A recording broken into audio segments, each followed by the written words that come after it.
தொடதுக்கெல்லாம் message ஒரே disturbance. இல்ல நான் கிட்ட ஒன்று கேட்குறேன். நீங்க வேணும்னே தமிழ்ல ஆங்கிலம் பார்க்குறீங்களா இல்ல இயல்பாவே உங்களுக்கு அப்படிதான் வருமா? இல்ல நான் வந்ததுன்ட்டே தான் பார்க்குறேன். நீங்க ஆங்கிலம் கலந்து தமிழ் தான் நிறைய பேசுறீங்க. ஆங்கிலம் கலக்காம தமிழ்ல பேச முடியாதுன்னு நினைக்கிறீங்களா? அப்பா இப்படி சொல்றீங்க? அன்பரே ஊருக்கு சுவையுங்கள் அப்படின்னு சொல்லணுமா? நான் அத்தை சொல்லல. முதல்ல கூட பாருங்க, வாட்ஸ்அப்ன்றீங்க, மெசேஜ்ன்றீங்க, புலனத்துல தகவல் ஒன்றுன்னு சொல்லலாம்ல. சும்மா சொல்லணுமேன்னு சொல்லாதீங்க. எல்லா ஆங்கில வார்த்தையும் நீங்க தமிழ்ல சொல்லாம செய்ய முடியுமா? முடியுமே. உங்களுக்கு என்ன தெரியணும் சொல்லுங்க.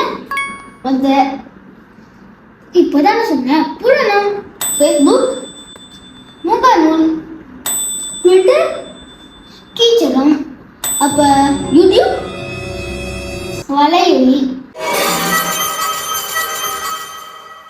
படவரி, பற்றியம், அலாவி, காயலை, இன்னும் எவ்வளவோ இருக்கு. என்ன அது இவ்வளவும் தமிழே இருக்கா? எப்பல இருந்து இருக்கு? இதெல்லாம் பல ஆண்டா பயன்பாட்டுல இருக்கு. ஓ, பல காலமா இருக்கா? இப்ப வந்து ஏஐ, ஆர்டிபிஷியல் இன்டெலிஜென்ஸ், இதுக்கு தமிழ் வார்த்தை வந்திருக்கா? இருக்கே. செயற்கை நுண்ணறிவு. அது அழகா சுருக்கி செய்யறின்னு சொன்னா அழகா இருக்கும்னு திருமாவளவன் ஐயா சொல்லியிருக்காரு.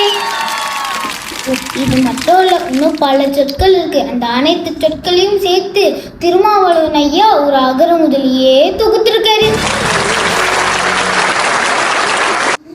நான் உங்களுக்கு தப்பு சொல்லல. நிறைய பேர் என்ன மாதிரி தான் தமிழ் மேல பற்று இல்லாம தமிழ பழி சொல்றாங்க. பேசாது போனால் மரணிப்பெரு உருவங்கள் மட்டும் இல்லை, மொழிங்களும் தான்.